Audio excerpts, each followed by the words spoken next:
The topic that we're doing is Purim. Somebody asked me to do Purim by the Rebbe. I feel very strange doing Purim by the Rebbe because I have such few memories. The stories that you hear about the memorable Purims by the Rebbe before I was born.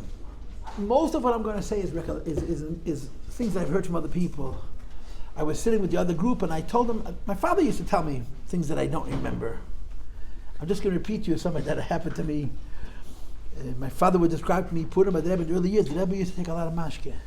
So I would get very excited and I would say, the Rebbe would get shikir. So my father would say, you don't say the Rebbe gets shikir. You say the Rebbe took a lot of mashke.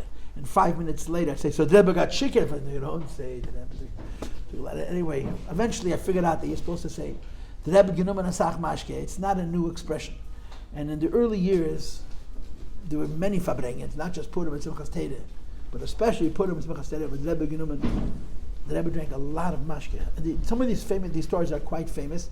Purim is unusual that Purim cannot happen Shabbos. It's always a weekday. So unless Purim is Friday and the Fabrangian was Shabbos, the Fabrangian's on tape. And some of those Fabrangians are unbelievably memorable. Unbelievably memorable. And I'm going to go through a few. By no means all of them. I'm going to share little bits of things that I heard and that I know, mostly from what I heard from others. I have a few memories myself, not many, but a few important memories of Purim, and I'm going to do that in order. But the first thing I want to do is I want to talk to you about the Fabrangians of Purim by the Rebbe. I guess for the purposes of wholesomeness, I'll say this.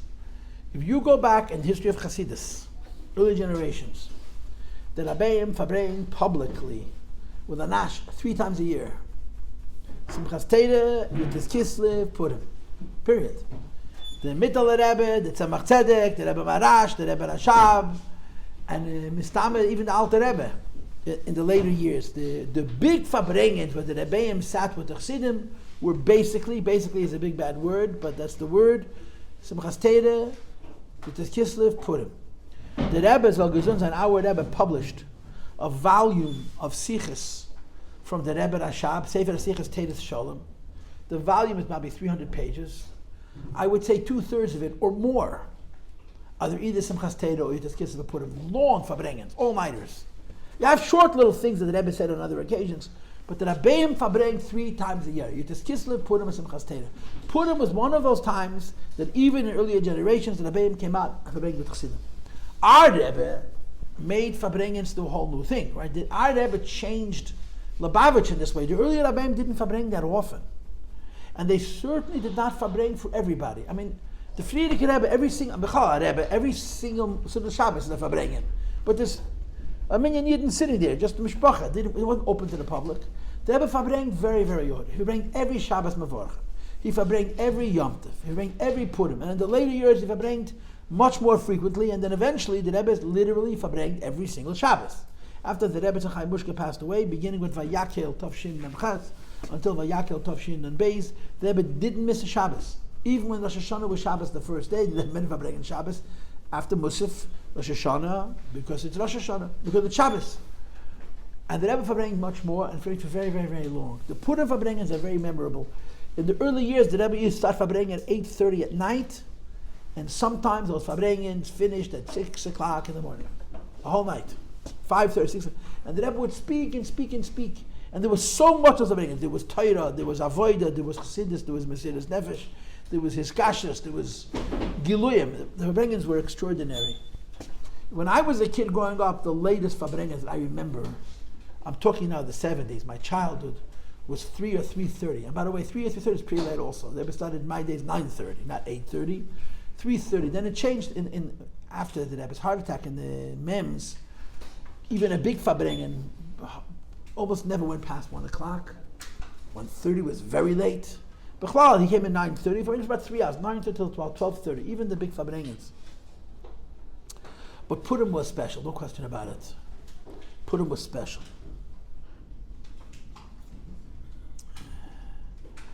There was a certain spirit to the Purim Fabrangians.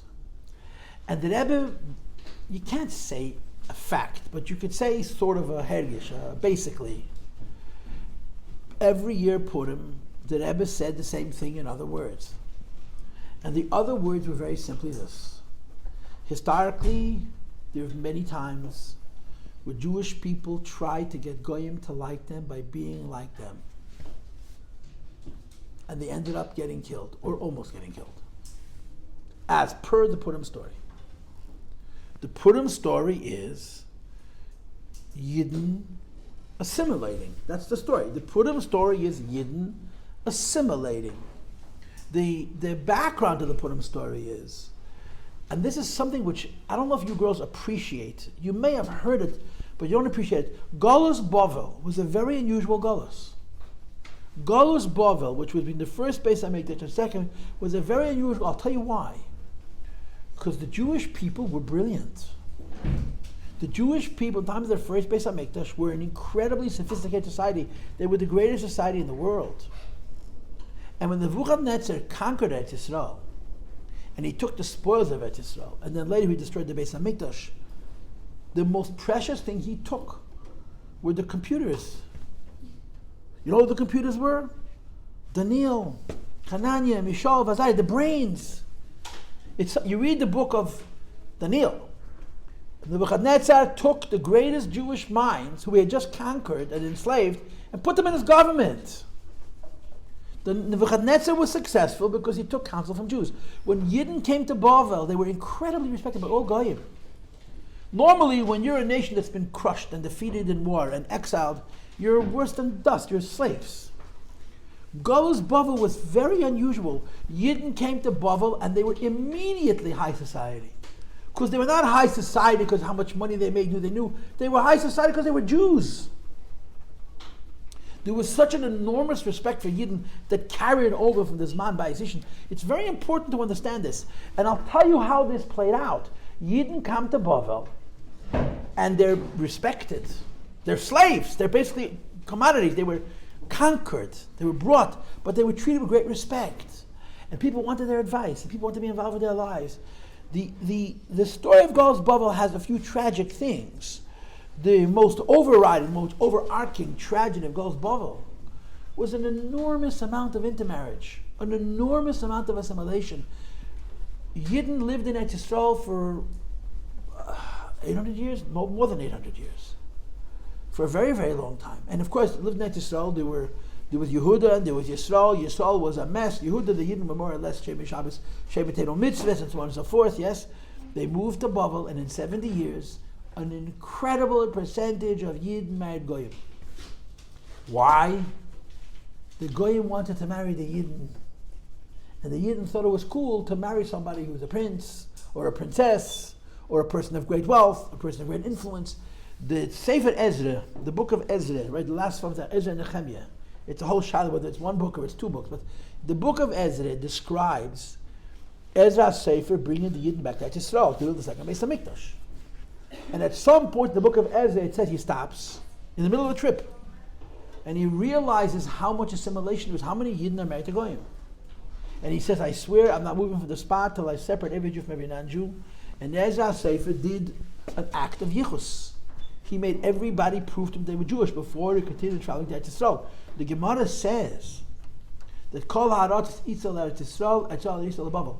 When the second Beis HaMikdash was built, the best Jews, that means the Jews with the good yichus, that means they knew who their father was, knew who their mother was, there was no mamzeres, there was no goyim, stayed in Bavel. Ezra took all the tzaddas with him.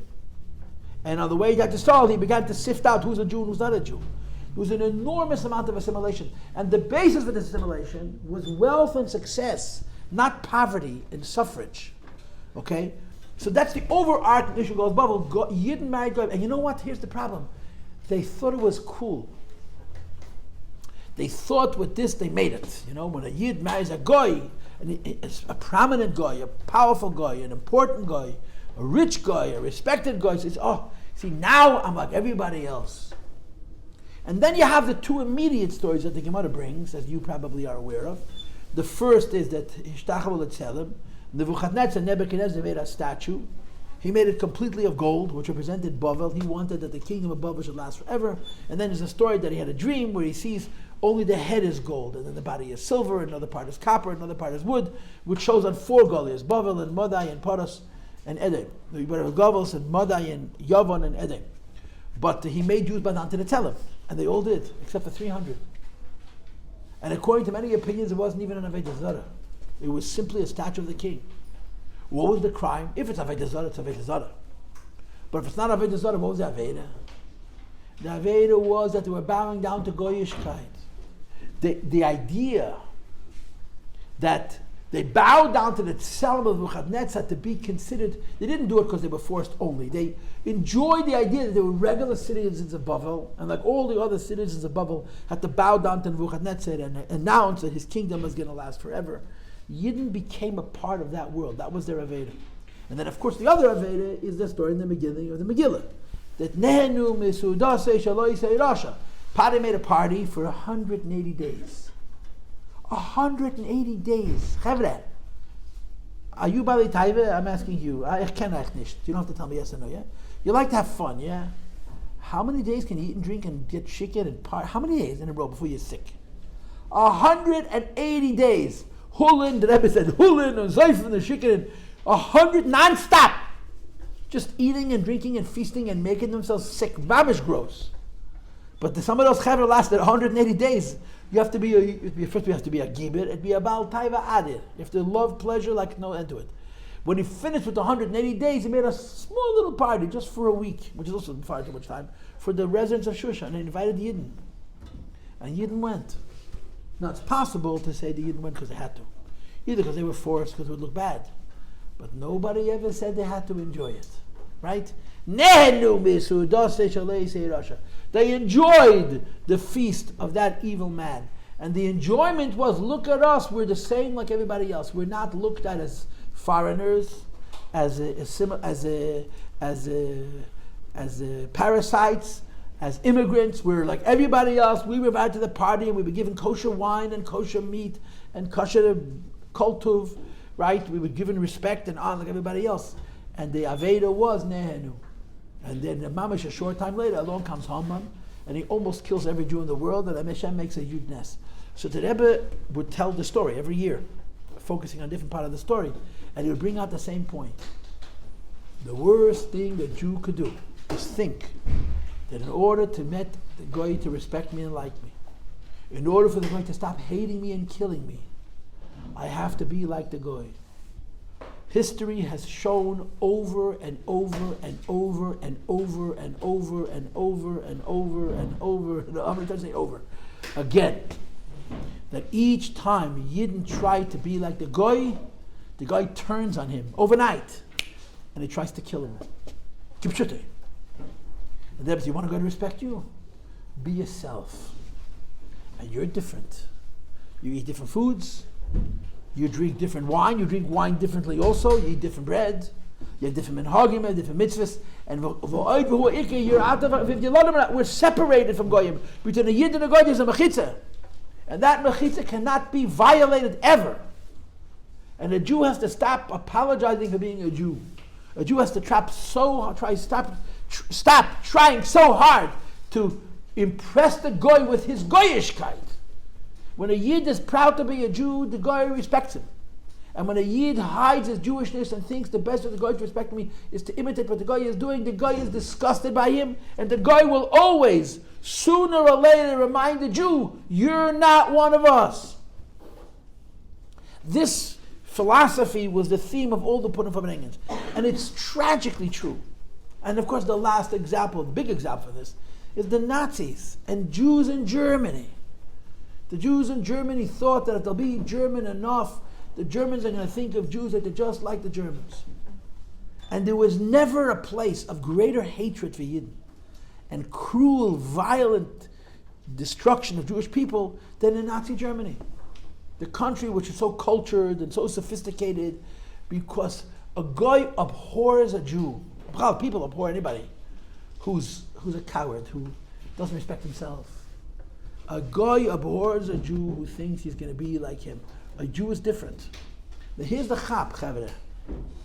You know what makes a Jew different? I hate to break it to you. You know what makes a Jew different? They're born like that. The neshama. Hashem did. And you're stuck with it. It's like a scarlet letter. Every Jew is wearing a big sign for it. I'm different. I'm a Jew. And the Rebbe says, you want to be respected? Be proud of that. You want to be despised? Be embarrassed of it. I'm going to tell you something uncomfortable. At the Rebbe, I heard from the Rebbe myself. I wouldn't repeat it otherwise. At the Rebbe Marash met a Yid on a train. The Rebbe Marash. And the Yid wasn't frum, and he wasn't wearing a yarmulke, and he had no simanim of a Yid. And the Rebbe Marash goes over and talks to him in Yiddish. So the man was insulted. Hayitochen, that he was able to tell that he's a Yid. So he said to the Rebbe Marash, what about me makes me look Jewish? And the Rebbe Marash said, you had a bris, yeah? He said, the male put the piece on your nose. The Rebbe said that. The Rebbe Marash said, and the Rebbe, I heard the Rebbe repeat it by Fabrangians. A Jew cannot escape his Jewishness. Can't. And the only way to be a Jew is to be proud. Every time and effort the Jewish people invested in pleasing the Goy by being Goyish also ended in terrible, terrible, terrible failure. There's an unbelievable Rashi. It's one of my favorite Rashis. In Chumash. In Parshas Ha'azinu. Chadoshim mikore bo leishorim aviseichem. So Rashi says an interesting thing. That sometimes people who created avodah zaros, idol worship, and some of the forms of idol were pretty messed up, were pretty cuckoo, sick, crazy, disgusting, foul. And you would walk by an avodah zarah, and the goy would say, "Zu avodah zarah Yehudis." Only a Jew could make such a sick avodah zarah. This is a Jewish avodah zarah. What's the meaning? A Yid is trying to be like the goy, so the goy should like him. When the Yid likes to be the goy, he outgoys the goy. He's more goyish than the goy. So that the Goy should like him, and the Goy says, this a Jew made, Zu avodah zarah Yehudis. And the Rebbe's whole message was, stop it. Be proud to be different. Be proud to be who you are. Don't hide, don't apologize, don't package it, be a Yid. And the Rebbe says, you'll see, b'muchash, the Goy is going to respect you. And this is the sheet of the Rebbe, this is the sheet of from a Yid in Bechlau, it's the sheet of Lubavitch. And guess what? It's the God's honest truth. It's a fact of life. You know, the reform movement was built upon the idea of acting like a goy. The Zionist movement was built upon the idea that the Jews are going to have their own land and their own nation and their own language and their own culture. But Yechol HaGoy in Beis Yisrael, we're going to be like all other nations. You know, when the Zionist idea was originally concocted, there was a Jew whose name was Ben Yehuda, who created modern Hebrew. He took Lashon HaKodesh, created modern Hebrew. What did he do? In Lashon HaKodesh, there's no dirty words. There's no sewer words. There's no bathroom words. There's no profanity. It's a pure language. And he contaminated Lashon HaKodesh. Why? We're no different than anybody else. People curse, Jews curse too. We need some good curse words. That was his chiddush, and the Rabbi were happy about it. The Rebbe Rashab wrote that he's happy that they adulterated Lashon HaKodesh, so now when they speak the language that they're speaking, they're not being Mechal Hashem because there's nothing holy about it. But that was how Israelis thought. This is the turn of the century, way before the state was born. The Zionist idea. The Zionist idea. And they used to say, Kachol HaGoyim, they used to repeat like Kachol HaGoyim Beis Yisrael. Every nation has its... Nations have prisons, Nations have murderers. We got prisons too. We have murderers also. We're like everybody else. And they prided themselves in this. The Rebbe screamed about this idea as well. Jews are a nation, and they're separate from everybody else, but they're different. They're different. Yesh nayam echad, right? You know Tanakh. You know the Megillah. Yesh nayam echad. Yesh nayam echad means there is a people. But Yesh nayam echad is translated, Yesh nayam echad, the people of Echad are sleeping.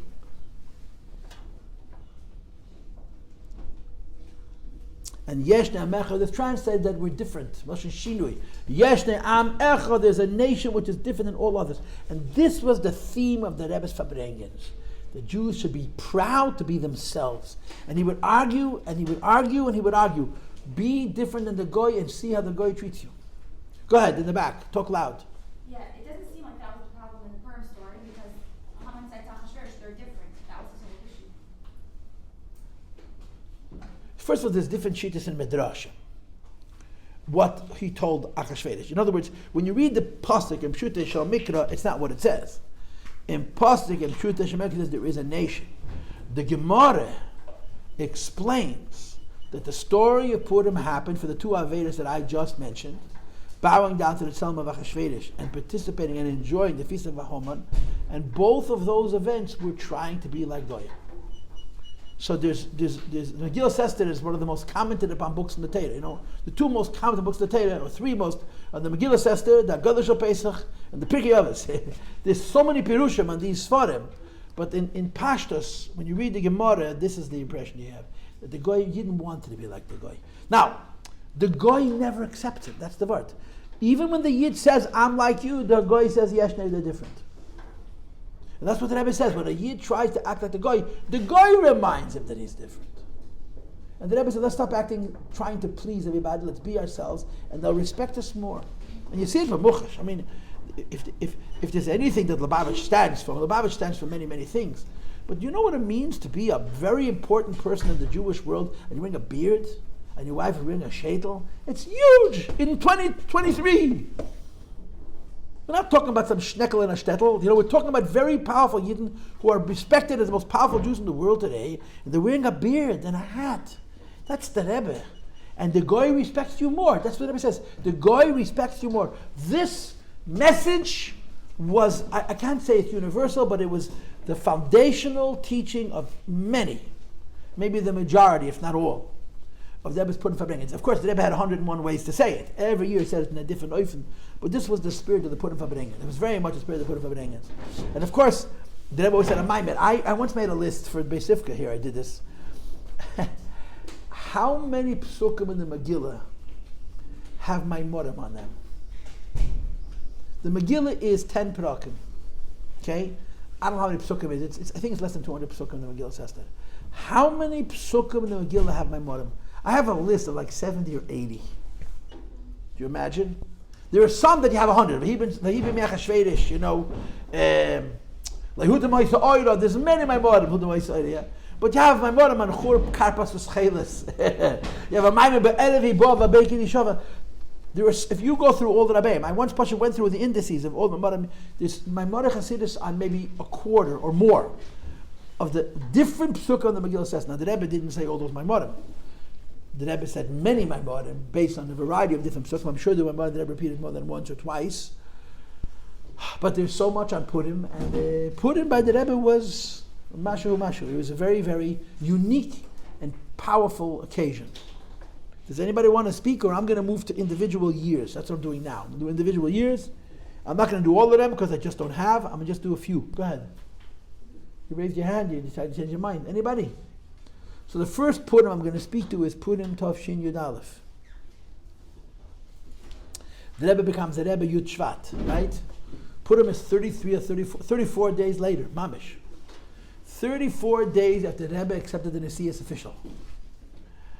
How many people came to that Purim Fabrangian? When the Rebbe became a Rebbe Yud Shvat, 770 was packed, couldn't get in. When they were doing Purim, you could have put the people, there's more people in this room than were at that Fabrangian, I promise you. You could have put the people in a quarter of a room. There were 30 men, 40 men, how many people? And a couple of ladies in the Rabbi show. It was tiny. The number of Lubavitcher Hasidim living in New York at that time, or close enough to New York, who made the trip to participate in the Fabrangian 34 days after the Rebbe becomes Rebbe officially, was very small. I wasn't there. My father was 11. My father was almost bar mitzvah. He was 12. He was almost bar mitzvah a month later, okay? So I wasn't there. But this is how I understand it. It was very, very poorly attended. Not a lot of people. But it was very Hamish. B'chlal, when the Rebbe first became a Rebbe, the way the Mashpiyim described it, he was more like a father than a teacher or a king. And the Rebbe took a Gaval mit Mashke. And he wasn't the only one. There were other people who took Mashke also. Rabbi Mentlik. People drank. Fabrangian, Purim, Verbracht. Fabrangian went on for many hours.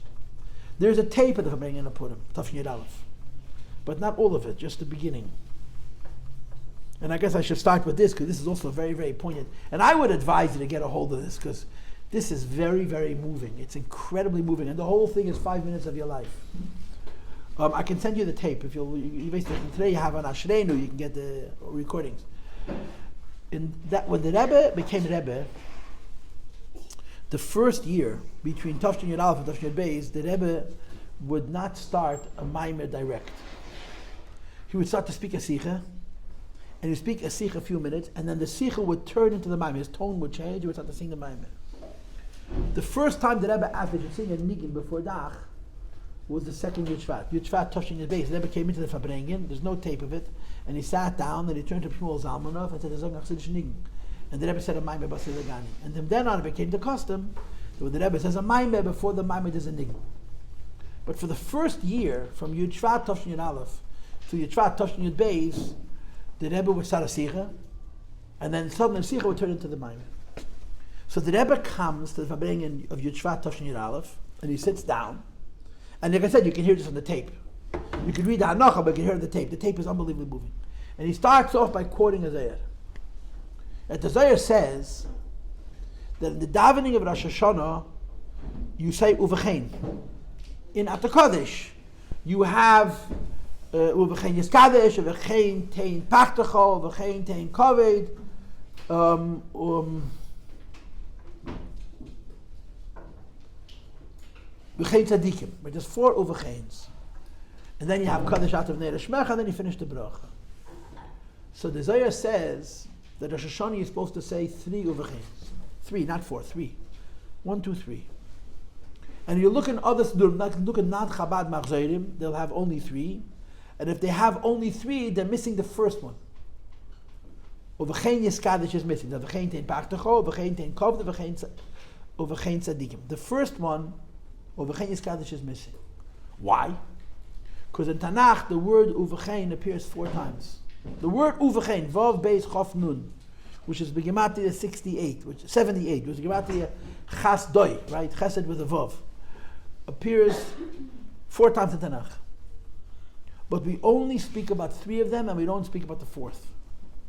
Why do we only speak about 3 of them, not about the 4th? Because the 4th Uvachein is the Vachein of the Megillah Esther. Uvachein Ovei El HaMelech Asher Le Chados. Uvachein, therefore I'm going to come to the king against the law. Uvachein Ovei El HaMelech Asher Le Chados. It's Rosh Hashanah. You're standing in shul, and you're diving to the Eibishter, and you're saying Uvachein. You don't want to say Uvachein, I'm coming to the Eibishter Asher Le Chados. It's Rosh Hashanah, I'm entitled. So in most communities, it's based on Azayah, they only say 3 Uvacheins. In some communities, and we're amongst those communities, they say the 4th Uvachein also. And everything I'm telling you, the Rebbe said. That's what Fabrangians starts. Now, why would you say Uvachein of the Mechash Lechados? Now, how is that good? Rosh Hashanah, Yom Kippur, it's such a holy time, it's such an earnest time, and you mentioned the idea that you're coming to the Eivishter against the law. So the Rebbe said, sometimes a person is not worthy. Sometimes the person is not prepared. Sometimes the person is not entitled. Aber stirbt sich ahins. He pushes himself out from the Rishus of HaKadosh Baruch Hu without Rishus. And you can imagine how emotional the Rebbe was. This is the beginning of the Fabrangian. The Rebbe is very emotional as he's saying this. And he says, this is the lesson, that no matter who you are and where you are and what you are, if you want and you push yourself, they will let you win. That's how the Rebbe opens the Fabrangian. With this Zohar, and even when I'm saying it, it feels emotional. The Rebbe said it was an enormous amount of instructions. And after the Rebbe finishes this whole little speech, the Rebbe says, Uvachein, he actually says the words, Uvachein, Ovei El HaMelech Asher Le Chados, I'm going to come to the king against the rules, and the Rebbe starts, the Rebbe starts the Maimer. The Rebbe opened the Maimer by saying, I'm doing something that I shouldn't be doing. That's how the Rebbe starts. Uvachein Ovei El HaMelech. The Rebbe actually says the words. You can hear the tape. Uvachein Ovei El HaMelech Asher Le Chados. Zokte Veki B'lai Yehudim. The Rebbe breaks down and starts to cry. And there's a pause for a few seconds. And then it's not the second time, but this time he's unemotional. Veki B'lai Yehudim. That's the Maimer. I don't know if you know that Maimer. The Maimer is Muger. It's the Melukat Chile Gimel. Veki B'lai Yehudim. It's a very, very hard Maimer. About Teira, Aveda, and Mos Chasadim. It's a Sikha. That Maimer is not based on any Maimer. It's Taka the Rebbe's Maimer. Bechlal Maimorim are based on the early Rebbeim. This Maimer is Asher Le Chados. This is the Rebbe's own. But that's how that Fabrangian starts. It's very, very moving. Very beautiful. And listen to it. The Maimer is okay, I'll forgive you, but the first 5 minutes, maybe it's not even 5 minutes, it's really poignant to hear how emotional the Rebbe is. Anyway, the Fabrangian goes on, and the Rebbe is saying L'chaim, and everyone else is saying L'chaim. And towards the end of the Fabrangian, it was a very small crowd. And it was very warm and very Hamish and and the Rebbe starts talking about himself. Moshe Herson just did a piece on it now. They did an interview with him about how he's not right to be a Rebbe. Moshe Herson describes the Rebbe got so emotional with that Fabrangian that the Rebbe put his head, he was crying, the Rebbe was crying, and he put his head down on the table and he was sobbing. And Rabbi Mentlik, who was good chicken, walked over to the Rebbe And he leans down, and the Rebbe has his head down, and he says loud, everyone should hear. To us, there's no difference.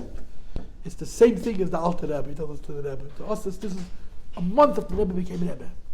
So one of the quotes from that Fabrangian, which is very famous, is that the Rebbe turned to the Elter Chassidim. And he said to them, he says, "Agreiskeit von eurer Seite. I'm impressed with how great you are." He says, "You're sitting here, and they put someone in the seat of Rabbi Seidin Siyenu, that's not like the earlier Rabbeim." And the Rebbe said, that the Gemara says, that when they built the second Beis Hamikdash, the young people danced and the old people cried. The young people danced into the Beis Hamikdash, and the old people cried because they knew what a Beis Hamikdash is supposed to look like. He says, "You in Lubavitch, you saw the Rebbe Rashab, you saw the Rebbe Rayatz." He says, "And you to sit here and to accept what you have now is a grace gift." Again, mentally, so Rabbi Simpson, Eliyahu Simpson said to the Rebbe, "Chassidim can't just Chassidim." Rabbi Mentlik said something to the Rebbe about, it's not true, it's one shal. He told the Rebbe, "Ich will nehmen mashke von Alten Rebbe." I wanted to take mashke from the Alter Rebbe, and the Rebbe gave him. He came over to the Rebbe, "I want to take mashke from the Alter Rebbe," and the Rebbe gave him. It was a very memorable Fabrangian. It was very personal. The Rebbe was very, very emotional. The Rebbe cried a lot, and he talked about himself, about the fact that he was the Rebbe. And the way the story comes down to us, I wasn't there, you understand, and this part of the Fabrangian is not on tape. Rabbi Mentlik was very shikir. The Rebbe had Rabbi Mentlik, you don't remember Rabbi Mentlik, he passed away almost more than 35 years ago. Rabbi Mentlik was a very, very big Talmid Chacham. He was a Goan. Rabbi Mentlik was a deep, deep lamb. He was a very big Talmid Chacham. He was a very, very big Goan in Nigle.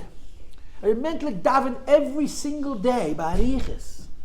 In the week, not Shabbos. Rabbi Mentlik davened every day for hours. He sat and davened. He was a different generation, Rabbi Mentlik. Rabbi Mentlik would stand by the Rebbe like a statue of marble. He didn't budge. His derech for the Rebbe, his bittul to the Rebbe, was Bligvul, mamish, Bligvul. Strangers would walk into 770, and they would say for 15 minutes, they say, "Who's the man with the red beard?" They saw how he stood. Yeah, so that, Farakeh said, he never ever got comfortable around the Rebbe. We, unfortunately, were far too comfortable. He stood like mamish, like a soldier. He was the Rebbe Saramashke. He used to give the Rebbe the mashke. And everything about him was bittul. And when he got shikir, and he started to tell the Rebbe, no, you're the Rebbe. So the Rebbe at some point made a comment as Motel, and Motel is so, even Motel can open up his mouth and speak this way, the simon that he took a lot of mashke, because I heard from people, I remember this, the Rebbe once shikir him and put him, the Pasha got him drunk. The Rebbe gave him mashke, he made him drunk, viloit. He stood like this here, the minute the Rebbe walked out, he fell down. As long as the Rebbe was in the room, he stood like a soldier. His sense of Rebbe, which he got from watching our Rebbe by the Frierdiker Rebbe. People say he was mamish extraordinary. But in that Fabrangian, he spoke up. He said, "No, it's one shalshal from the Alter Rebbe. It's the same thing to us as the Alter Rebbe, no difference." And it was for the Rebbe. It was very heartening. It was very special. I'm going to tell you one more lashon hara about Rabbi Mentlik, and then I'll move on to something else. I heard this from Shalom Charatonov, who's one of the biggest mashpim of Lubavitch. He's a big maskell. He's very close to Rabbi Elkan. That Rabbi El told him, Rabbi Elkan never saw the Frierdiker Rebbe. He came here a week after the Petira. He was on the ship when the Frierdiker passed away. He came to New York at the end of the Shiva, after the Shiva. Rabbi El was only 20 years old. But Rabbi El was very smart. Not just brain smart, book smart. He was smart. He was smart as a human being, as socially. And he came to Crown Heights and he checked out the scene. And in a very, very short time, he figured out who's who. Who's smart and who's stupid, who has seichel, doesn't have seichel, who's a mensch, who's not a mensch. He was on the ball. Rabbi El was on the ball. And he figured out quite early that Mentlik is in a special category. Rabbi Mentlik is he's very deep, powerful brain. And a chassid till the kishkis, till the mamish essence of the neshama. Rabbi El saw that. And by the time he got here, Rabbi Mentlik already was a Rebbe's chassid.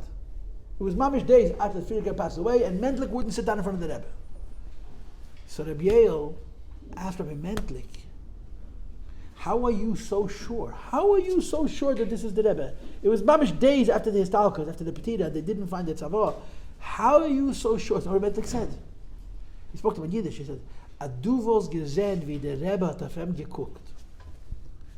Rabbi Mentlik said, if you saw how the Friedrich Rebbe looked at this Rebbe, you would know. Aduvos gesehen wie der Rebbe hat auf ihm geguckt. If you would see how the Friedrich Rebbe used to look at this Rebbe, if you would see how the Friedrich Rebbe looked at this Rebbe, you would also be his chassid. That was Rabbi Mentlik. Anyway, one more Purim, and then I'll save it for another class. Tafshin Gimel, the story of HuRa. But the story of HuRa is so remarkable. It's so remarkable because you have to know the background to appreciate the story of HuRa. The story of HuRa is that Yamach Shmei Stalin. Stalin was a Rosh. I mean, it's hard to call anybody as bad as Hitler, but he came pretty close, let me tell you. He was such a Rosh. Stalin had a politique of death. He believed in thinning out populations. He killed millions of his own citizens with full knowledge that they were going to die. It was okay. If to build a new Russia, you got to get rid of the old Russia. He was a man who killed with impunity. He had absolutely no conscience. He was an evil, evil, evil man, Stalin was. He was unbelievably paranoid. And he'd have these attacks, and they called it a purge. We take a whole class of people and kill them all. One year was the generals, the next year was the writers, the next year was the actors. Just kill out a whole class and start over again. He was an anti-Semite. I mean, he was anti-everybody, but certainly anti-Semite. In 1953, they now know for a fact that Joseph Stalin was in the process of finishing what Hitler started. They say that there's an explanation for it. I just saw this recently that the Russians voted for partition. The Russians blocked, the Eastern Bloc voted that Israel should become a state. And he expected that the Yidden are going to become communist under his sphere of influence. They took his votes, they became a state, but then they went with America. I saw this recently, someone said that he was taking revenge. Stalin made an entire plan to kill every last Jew in Russia. And he was going to do it slowly. The beginning of what's called the doctor's plot. He accused doctors, who were all Jews, of trying to poison him and the members of the Politburo. And they arrested like 20 doctors, the most important doctors in all of Russia. They put them in prison, they accused them of the worst kind of crimes, and they put in the papers that they were all Yidden in the Pravda. There's documents. The plan was that they were going to foment hate. They were going to have many articles about Yidden and how Yidden are dangerous, and you try to kill everybody else. And the people in the street are going to start beating up Jews in the street. And Stalin was going to save them by sending them to the Far East and move them into special camps. And there was a whole cheshbon. How many are going to be killed in the cities? How many is going to die on the trains on the way to the camps? And how many are they going to have to kill when they get there? So he was Pashut setting up, the end of Rahman al-San, the final solution. And then you have Purim. It starts in February 1953. And this Purim was in March. A short time after, the Rebbe is sitting at the Fabrangians. And you can see the pictures. There's no one there. The Rebbe is already in the shalash. He's not inside because there was no room in the shul.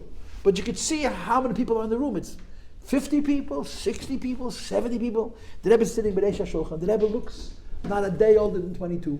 The Rebbe looks so young. Surrounded by all these chassidim. Fabrangians went on the whole night. In the beginning of the Fabrangian, the Rebbe said a Maimach Chassidus, and there was many siches. And towards the end of the Fabrangian, the Rebbe suddenly tells the story of HuRa. And when the Rebbe told the story, everybody's standing. You could see the picture. The Rebbe is the only person sitting. Everybody, even the Rasha, everyone's standing. And they're leaning over the table as if whatever the Rebbe is saying is very interesting. And he tells the story that in 1917 the Tsar fell. I need 1 minute. The Tsar fell. And there was a democracy for about 8 months, 9 months. There was a Duma, there was a parliament, and there was a democratic elections. And the Rebbe Rashab said every chassid has to vote in the democratic elections. So it was an old chassid, a battler was flying. And they told him that the Rebbe said you have to vote. So it became sacred. He went to the mikveh. He put on big day Shabbos. He put on his gartel and his best hat. And he came to Mekayim HuRa from the Rebbe to vote. He comes to the place where the voting is taking place. And he says to the other Anash, Lubavitchers, what should I do? He says, you just do whatever I do. So they vote. There's 2 candidates. You have to raise your finger who you're supporting. So when the other Hasidim raised their finger, he also raised their finger. Then they counted the votes. And one side won and one side lost, all on the spot. And then they announced hooray for the winner. But in Russian, it's not hooray, it's HuRa. HuRa. And the Rebbe says, HuRa. There's pictures that made with his hands. And again, there's so many different versions of what happened. There's no tape of it. But HuRa. HuRa. HuRa. HuRa means hooray, but HuRa means he is evil. HuRa. There's a picture of the Rebbe with a beautiful smile on his face. HuRa. So I heard from some people that when the Rebbe finished saying HuRa 3 times, the Chassidim knew instinctively that they have to repeat after him. And the whole Rebbe said after the Rebbe, HuRa, HuRa, HuRa. And everybody understood that they're not saying hooray, they were saying he is evil. And mamish a minute or 2 later, the Rebbe started the Maimach Chassidus, Alkein Kodem Yomei Purim. So the story was that as this is happening, Reb Shmuel, who was a very big chassid, turns to the person next to him. He was standing right behind the Rebbe, and he whispers, legt jetzt weg Stalin. The Rebbe is putting Stalin down right now. It was so momentous. It was a very small oilam, and I heard from people that the Rebbe was very earnest. But the pictures, the Rebbe is smiling. I once asked Rabbi myself. I heard the Rebbe say that the Rebbe was very earnest when he told the story, but apparently when he got to the punchline, he smiled. Now the end of the story was that 38 years later, in Tov Shin Nun Aleph, that Maimah was Muga. The Maimah came out Muga from Yud Gimel, the second Maimah. And they wrote in the Psach Davar that this was the second Maimah the Rebbe said in the same Fabrangian. It was the first time the Rebbe ever said 2 Maimarim in the same Fabrangian. And we understood that it was connected to the collapse of the Tzeder Yisrael, the terrible Rosh Hashanah hated Yidden who died then. So they wrote this in the Psach Davar, and the Rebbe looked it over, and the Rebbe left it in. Which means that the Rebbe agreed that what had happened 38 years before was true. That the Rebbe said a Maimach Chassidus, and the Rebbe left Stalin. They didn't announce his death till Chai Oder, till a couple of days later, but Stalin died when the Rebbe told that story. That's a Maisa in Purim mit dem Lubavitcher Rebbe, verstehst?